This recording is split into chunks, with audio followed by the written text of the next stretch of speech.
Good evening, everyone, and welcome to the Brian Crombie Radio Hour. Madelaine Drohan has written a really interesting book about Benjamin Franklin trying to conquer Canada. And I thought, given Canada Day, given what Donald Trump is trying to do with making us the 51st state and tariff wars and things like that, and frankly, Prime Minister Carney, our new Prime Minister, talking about how the economic and security reality that we thought we've been in has changed, it would be interesting to take a look at our history and understand that a little bit, because according to Madelaine Drohan, this has happened before. Madelaine is a writer and editor, a senior fellow at the University of Ottawa. She's an author of He Did Not Conquer, Benjamin Franklin's Forgotten Failure to Annex Canada. And I've got to read one of the posts that you posted, which I found really quite fascinating, if I could, because you wondered if next year, the 250th year of the anniversary of the Declaration of Independence, you said it will be interesting to see how the government of Canada commemorates the 250th anniversary of the Declaration of Independence next year. You say, I fervently hope it does not issue another postage stamp featuring Benjamin Franklin, which is one of the things it did for the 200th anniversary in 1976. Franklin was no friend to Canada. Throughout his long career as a scientist, printer, politician, and diplomat, he hatched one plan after another to make Canada American. He failed, but not for lack of trying. I read about his failure in my book, He Did Not Conquer. Madelaine, welcome to the show. Tell me, please, why was Benjamin Franklin on a postage stamp if he was that bad to Canada? Well, first of all, thanks for having me on your show. My pleasure. Yeah. He was on the postage stamp. It partly shows you how much we've forgotten of our history. That, in fact, it didn't occur to the postal officials at that time until quite late in the game that there was a side of Franklin that wasn't exactly casting him in a good light in Canada. But they chose him because they were looking for something that Canada and the US shared in the past. And he was the deputy postmaster for British North America.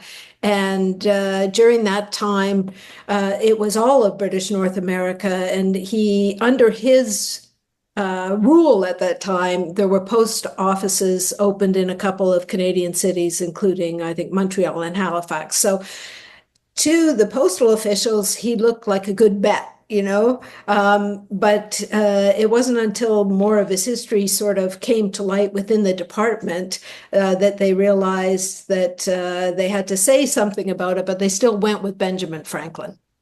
So tell me, why did you choose Benjamin Franklin as the subject to your book? Aha. Well, it all started. This is interesting. I was actually on assignment in Montreal I was writing for The Economist at the time, and I had some time to kill, so I went into a museum there called the Chateau Ramezay, which is this great old building that was there in Franklin's time. And in a corner of the building, they had a portrait of Franklin and a little plaque beside him saying, Benjamin Franklin was in this very building in 1776 when Montreal was occupied by the Americans, and he was trying to convince Canadians to join the revolution. And I looked at that and I thought, I don't know that. Why don't I know that? I thought I was a fairly well-informed person. But I had no idea that Benjamin Franklin was in Canada. I actually didn't realize Montreal had been occupied by the Americans. And so I didn't start the research right away, but I wanted to answer, a couple of questions. One was, what was Benjamin Franklin doing? And then, why don't we remember this? So that's where the research started. So tell me the story. Why was Benjamin Franklin trying to convince Canada, and was Montreal really occupied? Absolutely. Well, this is it. For how long? It was only a matter of months. What happened was at the beginning of the American Revolution, this you don't hear about very often, the Continental Congress decided that they were going to invade the neighboring colony that was officially called the province of Quebec, but they also called it Canada. And they were doing that because they wanted to get back at the British. It was a British colony. So they got together an army, the Continental Army, and they came up the Richelieu River into Montreal. They occupied Montreal. They occupied Trois-Rivières, and they laid siege to Quebec City. And had they actually won at Quebec City, they would have conquered what was then the majority of the population of Canada. But they failed at the last minute. Now, that was all happening 250 years ago right now. And Benjamin Franklin, when it looked like things were going sort of downhill, the Continental Congress decided to send Franklin with a couple of other eminent Americans up to Montreal to see if they could salvage the invasion. So that's what he was doing in Montreal. To salvage the invasion. So they tried to take over Quebec City. Were not successful, but they occupied Montreal. Yeah, they occupied Montreal, they occupied Trois-Rivières, and you have to remember that Canada then, basically, there wasn't a lot west of Montreal. You know, Ontario didn't exist. Certainly there were lots of Indigenous peoples in Canada, but there were only a few fur trading posts to the west of Montreal. So, well, sometime in the 1780s or 1790s, my forefathers left Pennsylvania and were given free land in southwestern Ontario. So, you know, as United Empire Loyalists, there was a big movement. Well, I don't know how big was, but there were numerous people that moved from the United States into southwestern Ontario sometime shortly thereafter the War of Independence, was there not?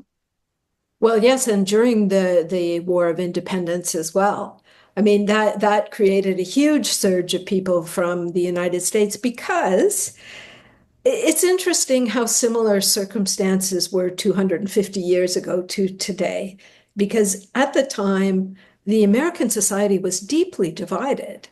You know, this was the American founding myth is that they rose up united and got rid of the British oppressors. That's not really, they weren't very united. There was a large chunk of people who wanted to stay British, who supported the crown. And when in fact, the group that led them into revolution actually won against Britain, those people that had supported the crown weren't welcome anymore. And so a lot of them came up to Canada. So those would have been your forefathers. Those were my forefathers. Okay, so there was some naval war on a lake, Lake Champlain, I believe. Is that part of that same history? It is. They towards the end of that invasion, the British got together some boats and they fought the Americans, but that wasn't sort of decisive. What was decisive was the battle at outside Quebec City, or for Quebec City, actually.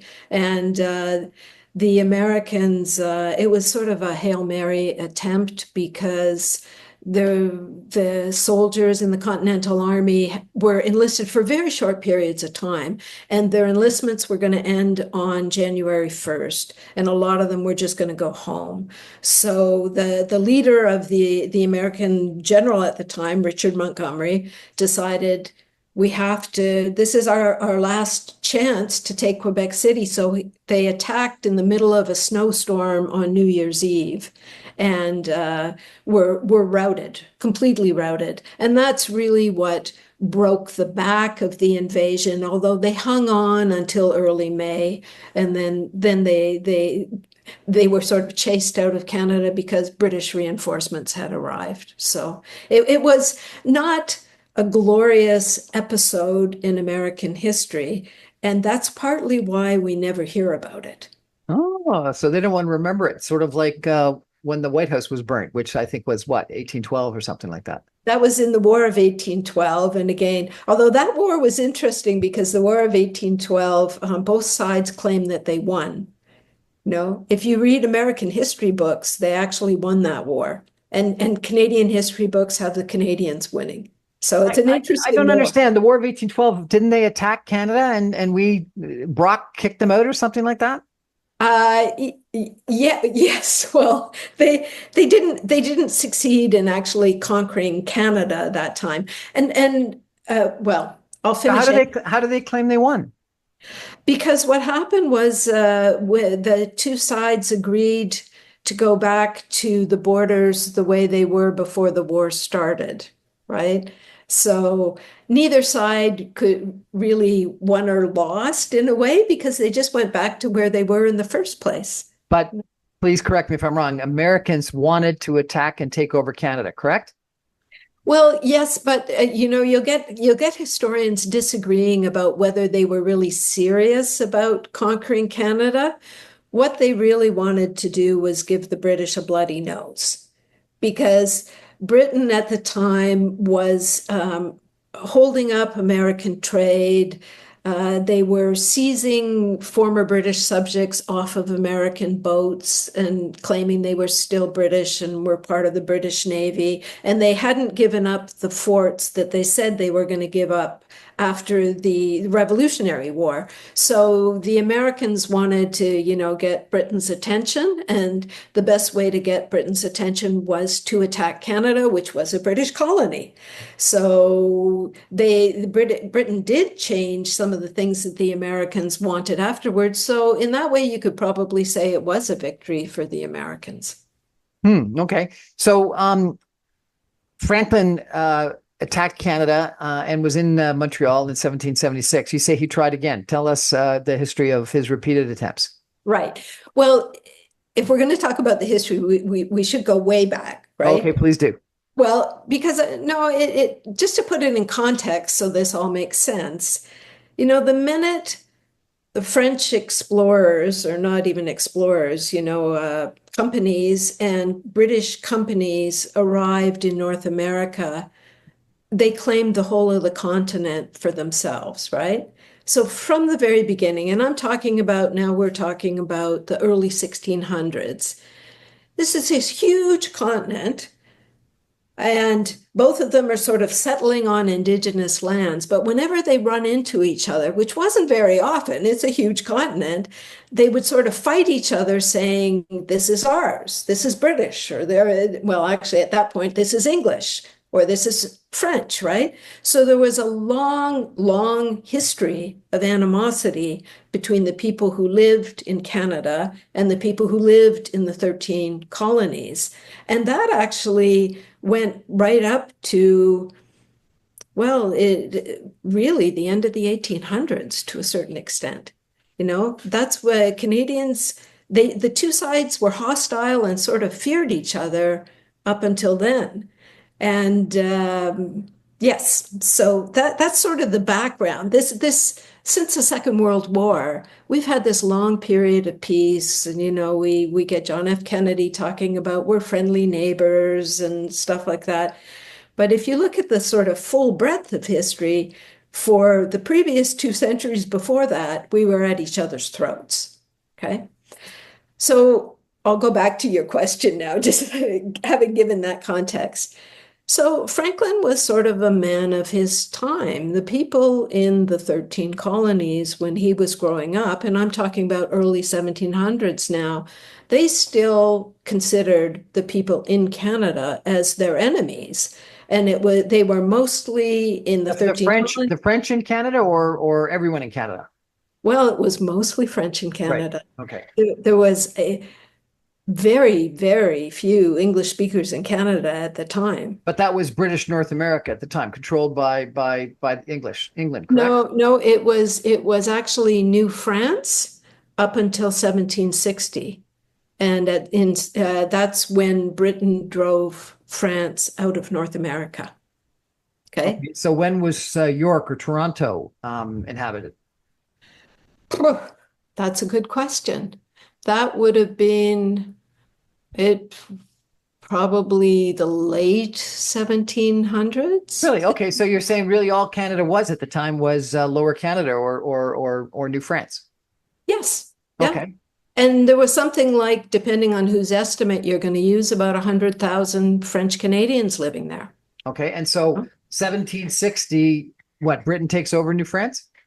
Britain takes over New France, and that's when it's called British North America, because now they've got the 13 colonies, and they've got the province of Quebec / Canada. So, and that was 1760. And actually, Franklin comes into the story here. He had previously mused about this whole idea of manifest destiny, that it was the destiny of these British Americans to occupy the whole continent. Now, he didn't use the words manifest destiny, that came afterwards, but he mused about it a bit. And then at the end, I apologize. What's he doing now? Is he the postmaster now, or what's his job? How old is he? What is he doing? Where does okay, he? you want the details, I want to right? know. I want to understand this guy. Yeah. Okay. Well, if you want to understand Franklin, okay, Franklin, born in Boston, to to a craftsman. He was definitely wasn't, upper class, and he was born in 1706. Okay, and he had maybe 2 years of schooling. That's it in his life. And he became apprenticed to his brother, who was a printer. So he learned the craft of printing. And a lot of people think of Franklin, oh yeah, Franklin the printer, right? The Franklin Press, sure. Yeah. And he basically, with a few interruptions, sort of followed that trade until, I don't know, I think it was probably the 1750s that he was a printer. He founded a newspaper, the Pennsylvania Gazette, or he took it over and sort of made it good. And he also had this almanac that people remember called Poor Richard's Almanac, which almanacs were very sort of popular at the time, and they came out and they had little snippets of news and then little wise sayings like, early to bed, early to rise, and Franklin published the most popular almanac in the US at that point.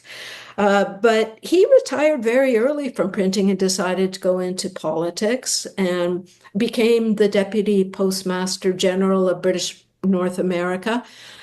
And he held that office for about 20 years. But in the late, now that he's retired from printing and he's sort of dabbling in politics, and he's sent over to London as basically an agent for a couple of the colonies. So he's now in London. A Uh, diplomat. he's a diplomat.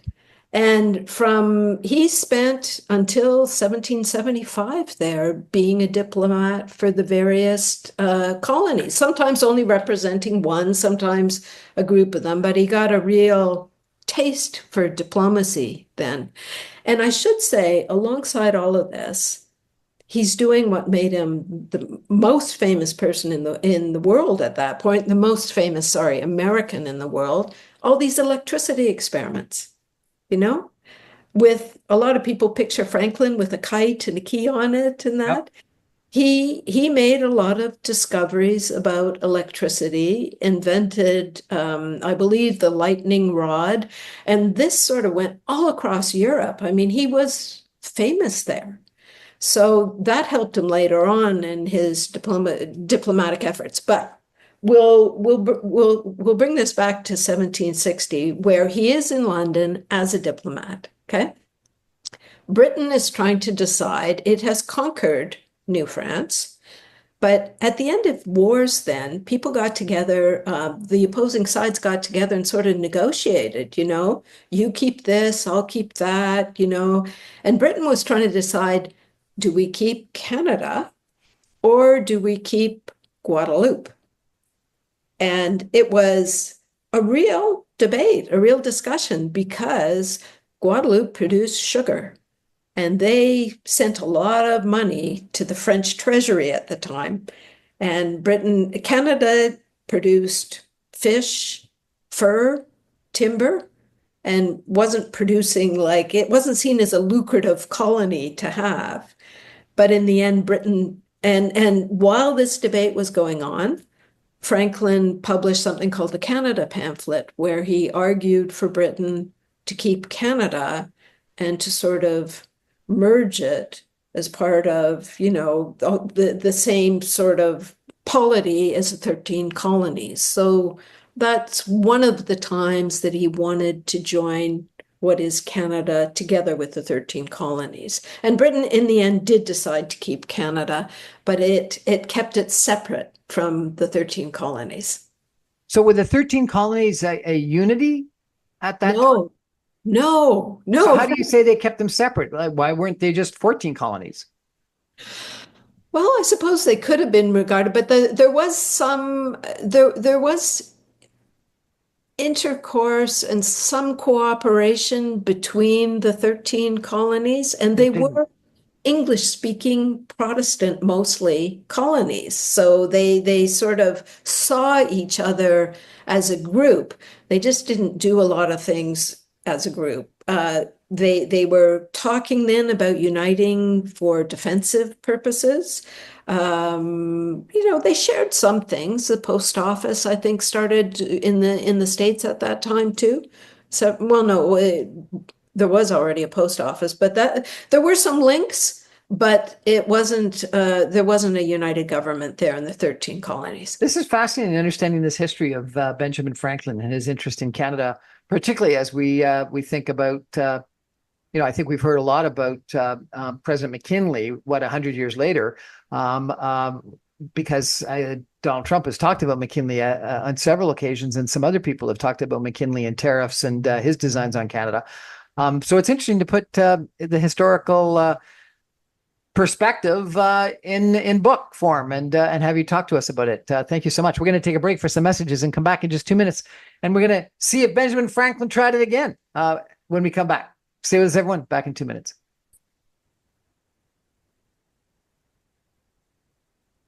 Welcome back, everyone, to the Brian Crombie Radio Hour. We're putting the Canadian-U.S. relationship in historical context with Madelaine Drohan. She is a writer. She's an editor. She's the senior fellow at the University of Ottawa. She's an author of a book called He Did Not Conquer, Benjamin Franklin's Forgotten Failure to Annex Canada. So we've talked about how in 1760 he wrote the Canada pamphlet and suggested to Britain or to England, I guess, that Britain and England keep Canada, not go for Guadeloupe instead, and thank God for that, but to merge it with the 13 colonies. So they took half of his suggestion, not the whole of the suggestion. And then you described 1970, sorry, Freudian slip, not 1976, 1776, when he occupied Montreal and was actually in the museum that you spoke about at the beginning of the show. Did he try it again? Yes, he tried several times in several different ways, because not all of these were sort of active military endeavors. And I should say that there were other American politicians who shared his view. But I focus on Franklin because he was the one that held positions that allowed him to advance his views. And you'll see as I talk about his other attempts going forward.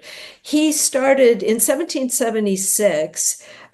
He wrote up sort of a broad outline of peace terms that could be given to Britain, what the Americans might settle for. It was a bit early yet, but and included in that was that Britain should allow the Americans actually to buy Canada at that time. And he worked out this whole formula of how much it would be and how long that they would pay it off for. That didn't really go anywhere. Then he was sent out of interest, how much was it? How much were we worth? It was something like 100,000 pounds. Am I getting that right? Which was a lot of money in those days. It'd be a lot of money in today's dollars. Yeah. And then but do it over a period of time. But that didn't really go anywhere. But then the Congress decided to send him to France as a diplomat, but also to basically get the French to come in on the American side in the war with Britain. He was sent over there to persuade them that they should give the Americans support in terms of ships, men, and money. But while he was there, he was asked then to negotiate with Britain the terms of peace. Because we talk about the American Revolution and people think it ended in 1776. It ended actually in 1783 when they finally, both sides agreed on the terms of the peace, and Britain agreed to acknowledge that the United States of America was a separate country. And the Americans agreed that they had no right to Canada in that particular treaty. But I'm getting ahead of myself. So during the treaty negotiations, Franklin frequently asked the British negotiators that Britain give the Americans Canada as compensation for whatever damage they had done during the Revolution on American soil. And he continued that throughout the end of the negotiations, right up to the end. But the Britain at the time decided no, they weren't going to grant him his request. And it was, and even after the treaty was signed, he was still talking with John Adams, who was another of the American negotiators, of how they could change the terms of the treaty and sort of slip Canada in there. But it wasn't going to fly because Britain didn't want the Americans to have Canada because they feared they would get too powerful, which isn't a surprise. But France, who was supposedly the American ally at the time, also didn't want the Americans to have Canada because, again, they thought that would make them too powerful and too independent. Both Britain and France wanted the Americans to be semi-dependent on them for trade and that. That's where they all had eyes for, how do we continue trade after this? So because both Britain and France, quietly agreed that the Americans couldn't get Canada, they didn't get Canada. Now, Canada at that time was really only the Maritimes, Quebec and Ontario was to the Great Lakes, right? It didn't really exist west of the Great Lakes, did it? Well, no, there was some settlements on the west coast as well, but that wasn't considered Canada. And in fact, when I refer to Canada, it's sort of the area that is that we'd consider mostly now Quebec, Southern Ontario would be considered Canada. What happened to the Maritimes in this whole conversation? Nothing? Well, Nova Scotia, Newfoundland, and what became Prince Edward Island were all separate British colonies at the time. And sometimes the Americans tried to entice them to join with them too, but they weren't considered Canada at the time. That came later. But I should mention one other thing. When you look at the old maps, what France considered sort of part of New France went down below the Great Lakes. It went all the way to New Orleans, right? Well, yes, they considered that part of New France. But if you look at a map drawn by a British cartographer, they didn't really consider below the Great Lakes part of Canada. So there was it must have been hard to negotiate because they weren't starting from any agreed facts at all. So when was the Louisiana Purchase? When the U.S. bought, all of New France from France? Well, that was after the Revolution, and it was I don't know the exact year, but let's start with this. After the Revolution, after the United States was created, basically the United States of America, its western border was the Mississippi. And so it was basically not a thin slice, but the eastern seaboard into the Mississippi. That was it, and then the rest of what is now the United States was controlled by either Spain or France, belatedly there. So, But the Americans started, they were very expansionary right from the very beginning. You know, they made the Louisiana Purchase, they took Texas, they took what was Mexican property that's now California and that. Then they started to go north, and that all of that was happening. And it sort of, because they still had a frontier to grow into, they weren't going up into Canada at that point. But once they actually covered from sea to sea there, then Canada became more attractive. So 1783 was Yes. the treaty between the United States of America and Britain that Yes.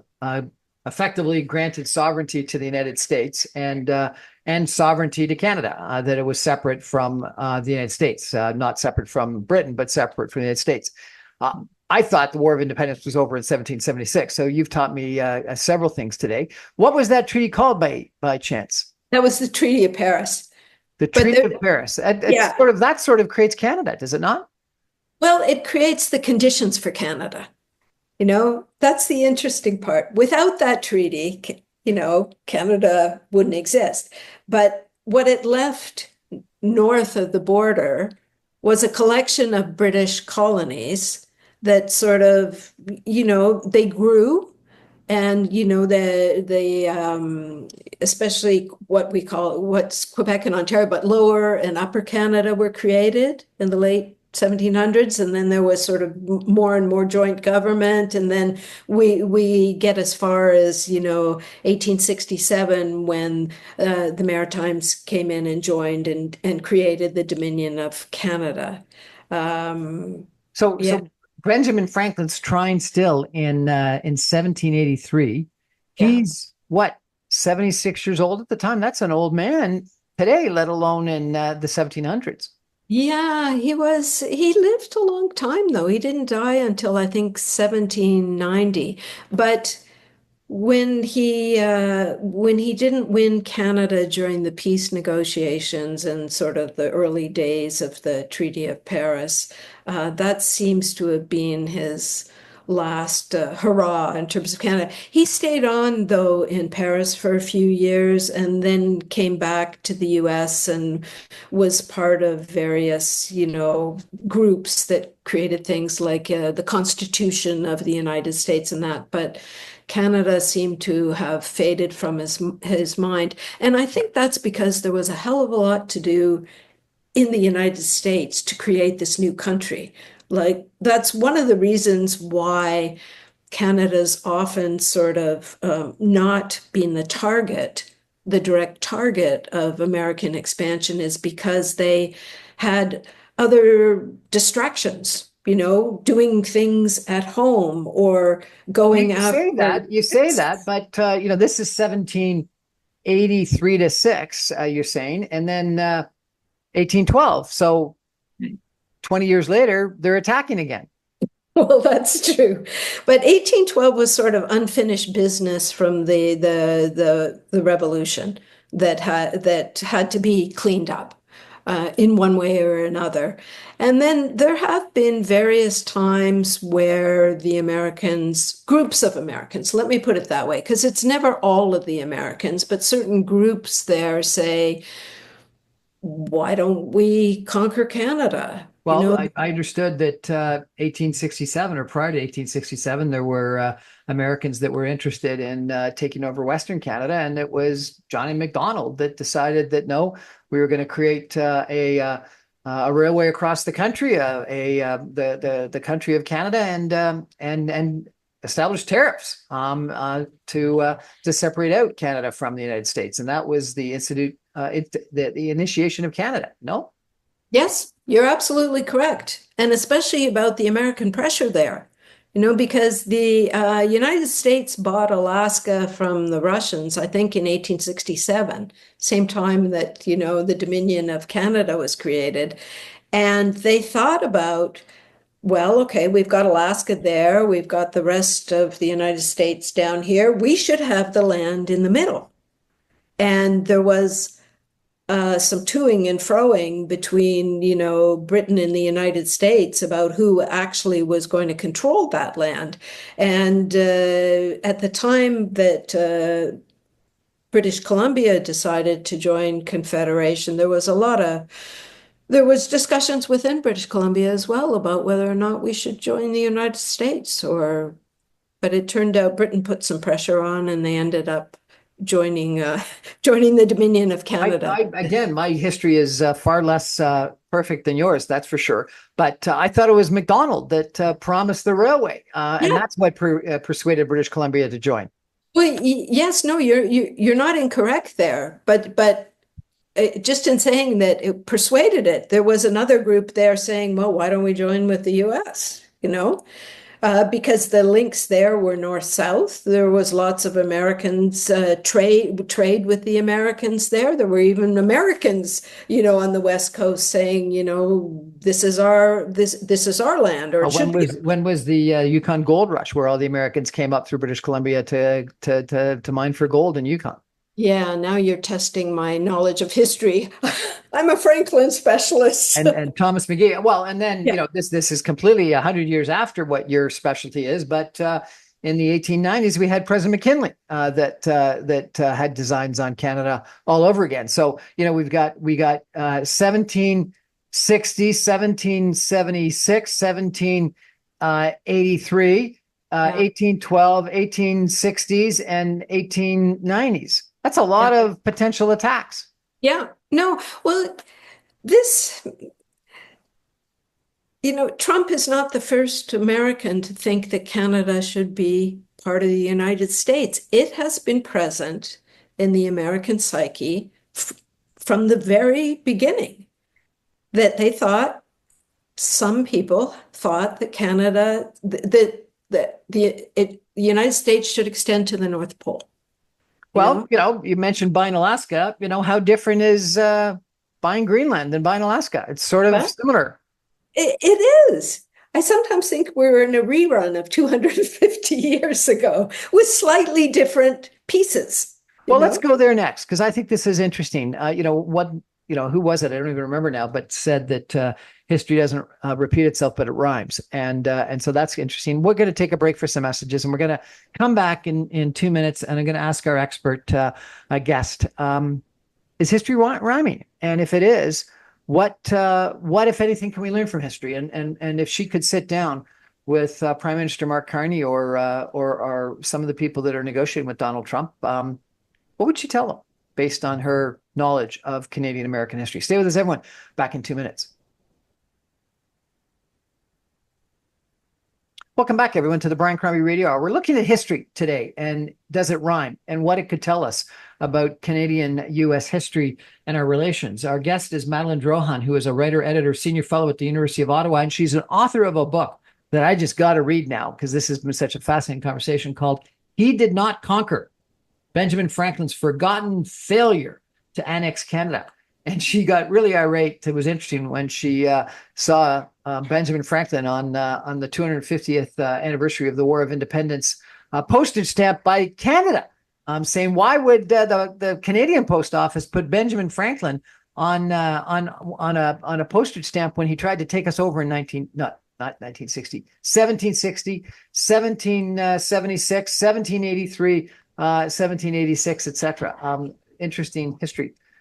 You also posted recently about the interest in joining the United States, and you said Donald Trump has got it wrong, that there aren't a lot of Canadians interested in joining the United States. I do business in the United States. There's not a lot of Americans that are interested in that. Frankly, most of the people that I speak with really like Canada, respect Canada. They put up with Donald Trump's musings, I guess, but they don't have any interest to take over Canada. So, given Donald Trump's comments, and that it's a repeat of Benjamin Franklin's desires, and it's a repeat of President McKinley's desires in the 1890s, and I don't even know who was around in the 1860s that was interested at the time. What are the lessons, if any? What do you think? What would you tell Prime Minister Carney? Well, I think today is very similar to 250 years ago in that the Americans definitely have the capacity and the ability to take over Canada. I mean, we just have to acknowledge that they're a vast military power. They're way more population than we have, and that has been the case all along. So we have to sort of look at why the various attempts to take over Canada failed in the past. That's a sort of to see if there's any lessons there for us. And I mean, one of the reasons they failed was sort of, great power games, between Britain and France, and that it didn't suit them for the Americans to take over Canada. And so in fact, they didn't get a hand in that. But there were other reasons why invasion sort of came to naught or never got off the ground. And partly it was misreading the local attitudes. And this goes to your point where you're talking about, polls that show not very many Canadians actually want to join the US. But if you hear Donald Trump, he says, in fact, Lots of us do. yeah, many Canadians want to join the US, so that actually is a reason why that 1776 invasion, for example, failed. They expected the French Canadians to rise up and welcome them with open arms, and were really surprised when it didn't happen. And the third reason why these things came to naught often was the Americans were distracted by other issues, other things they wanted to do, other problems at home they had to solve. And the last one was the strong arm of Britain was behind us, as Thomas D'Arcy McGee said at one point. Okay, so those are the reasons why invasions or attempts to take over Canada failed. So do any of them actually apply now? Well, certainly not the strong arm of Britain. I don't think we can count on somebody to come to our aid. The Prime Minister of Britain was in the Oval Office and didn't even say anything. And then he handed over a letter inviting Trump to a state visit. I know Buckingham Palace. That really antagonized, I think, a He lot. had a chance to stand up for Canada, and he didn't take it. Although then the king came and opened Parliament and said, Canada strong and free. I'm not sure the two balance each other, but there seems to be, a difference of opinion there. So I think right now our best bet in avoiding, I'm not sure that Donald Trump is actually serious about a military invasion of Canada. I think maybe that's in the back of his mind. He's never talked about a military invasion. He has talked about economic coercion, but he's never talked about. He didn't rule out military invasion of Greenland, from what I understand, but he has not. He has ruled out military invasion of Canada when asked, but he has said economic coercion, which could be just as devastating. Well, yeah, I mean, basically, he wants to break the back of the Canadian economy and then have us begging, to be closer to the U.S. on his terms. So I was at a barbecue, and best place to get good political conversations. And one person volunteered that the success in the past has been based on three things. And I'd be interested in your response to this. They said, number one, it was that the Indigenous people fought on our behalf because they didn't want to be taken over by the melting pot of the United States and thought they were treated better in Canada. And they said, but the problem is that true today? And so can we count on Indigenous people thinking the same way about Canada today as it did in 1812, as it did in the 1700s? The second thing is they said, and you sort of mentioned this a little while ago when you were talking about the French fact. They said that we were very French and Catholic and had a different legal system and different churches and we're less that today, and so we may not be as different as we were, and so therefore our lack of bilingualism and our lack of French fact across Canada is a negative. And then the third thing they said is that we had a lot of East-West, and this may be more in the world of 1867 than it was in the 1700s, but we had east-west transportation and connectivity because of the Canadian Pacific Railway.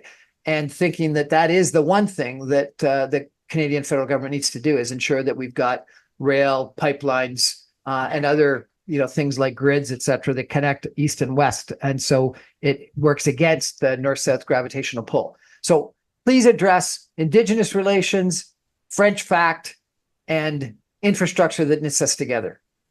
Okay.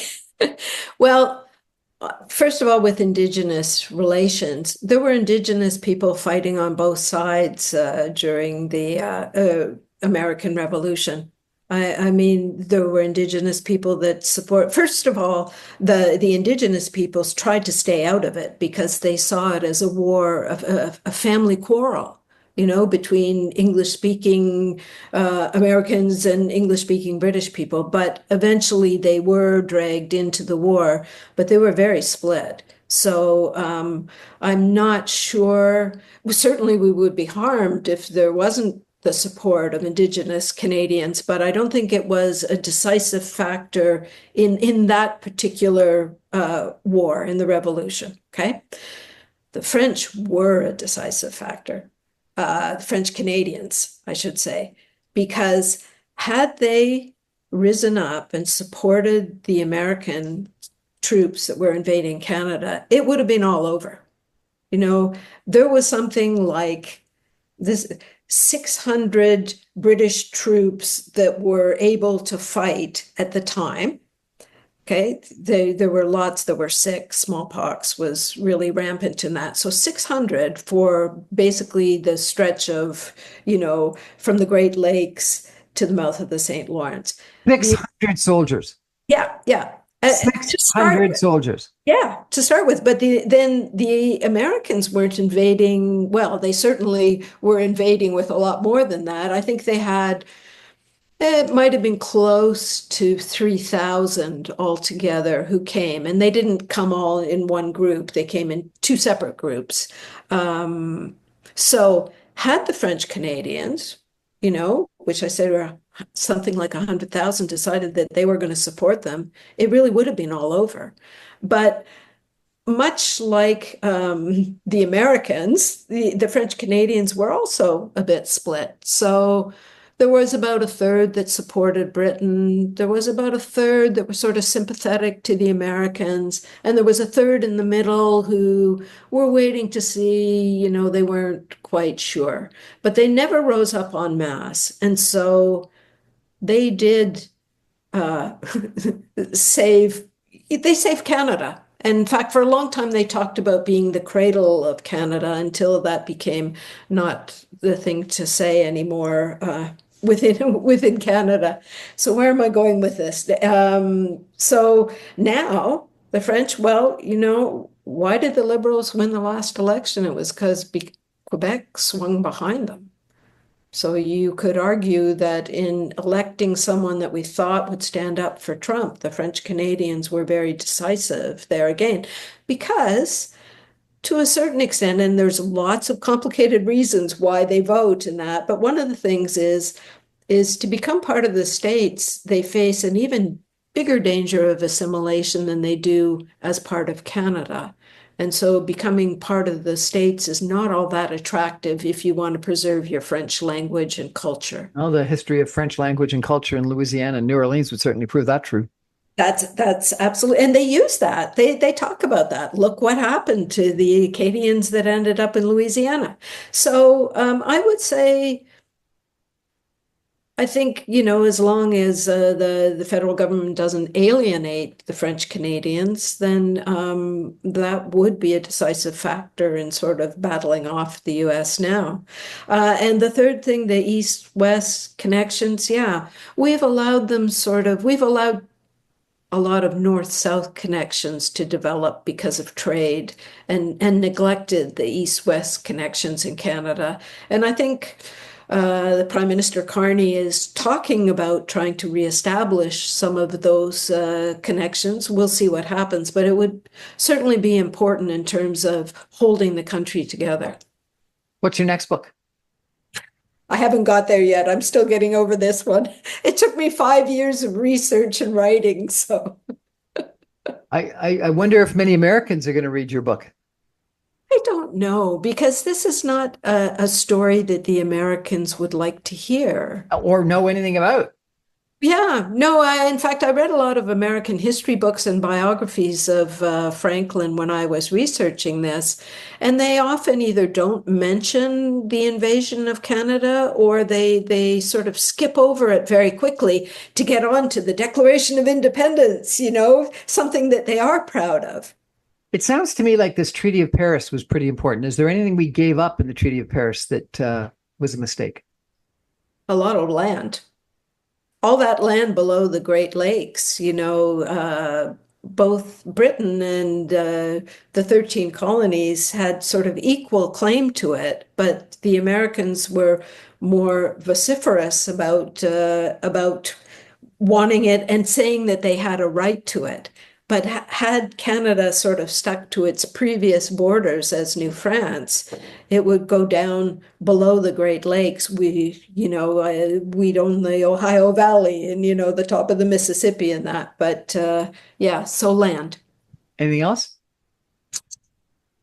Uh, what else? Well, Britain did give a lot of fishing rights to um, to the new United States. And when you talk about fish now, people say, oh, fish, but fish was sort of like the oil and gas of its day. It was hugely, hugely important. And Britain sort of kowtowed to the United States on that as well and gave up things that really should have stayed with Canada. What did Britain get out of the Treaty of Paris? Anything other than keeping Canada? Anything good?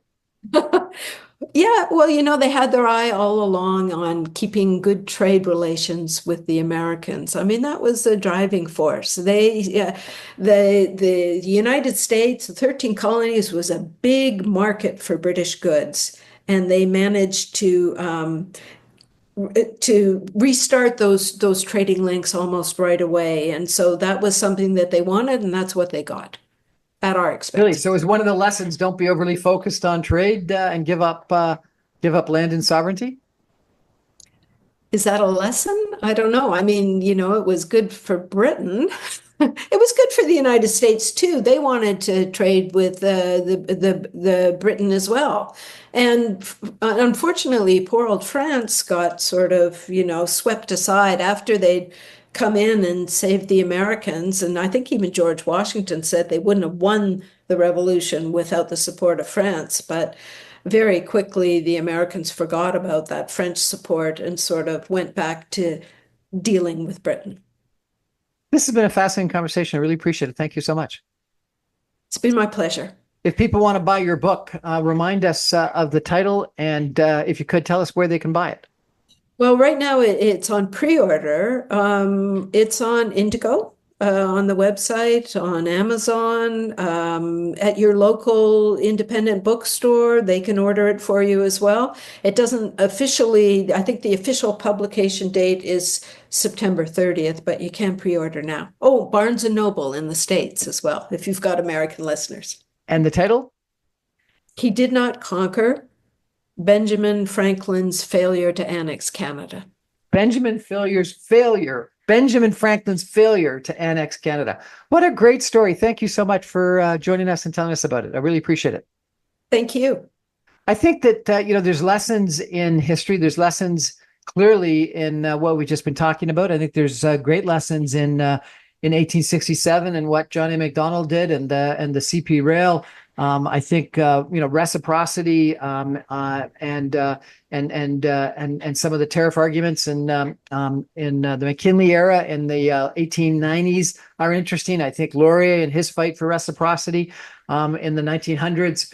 I think there's lots of interesting history that we could learn from in regards to Canada-U.S. relations.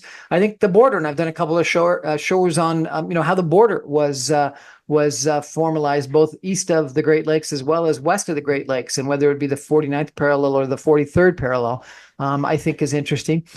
I think that we can learn from history, and I do think that that we've talked about the French fact. I think we've talked about the role of Britain, the role of France. I think that we've talked about East West, and I think that was one of the things that we really need to think about strongly now. And I think that the Premier and the Prime Minister are discussing that, and I think it's something that we as citizens need to get behind.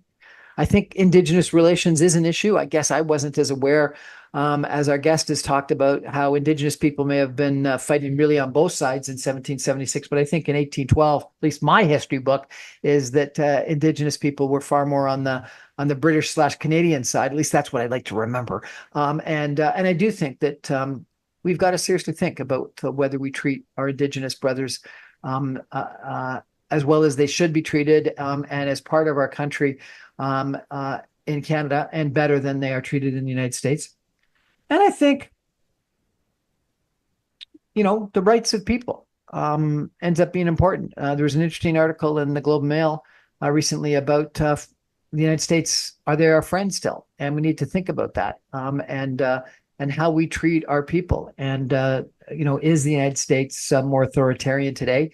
And are we more democratic? And is that a point of pride? And is that something that people are going to want to be part of? And I think people do want to be part of a democratic country, a part of a country that has a rule of law, that stands up for values. And I think that's something that Canada could and should be very proud of. And we should be thinking about that relative to what's going on in the United States today. So a lot of things that we can learn from history. And I really want to thank Madelaine for joining us and telling us about Benjamin Franklin and her book and about the history. Thanks for joining us, everybody. That's our show for tonight. I remind you, I'm on every Monday through Friday at 6 o'clock on 960 AM. You can stream me online at www.saga960am.ca. All my podcasts and videos are on my website, briancrombie.com. It's not on .ca. Actually, maybe I should put it on .ca as well, given this conversation. And stand up for Canada. Elbows up, everybody. Good night.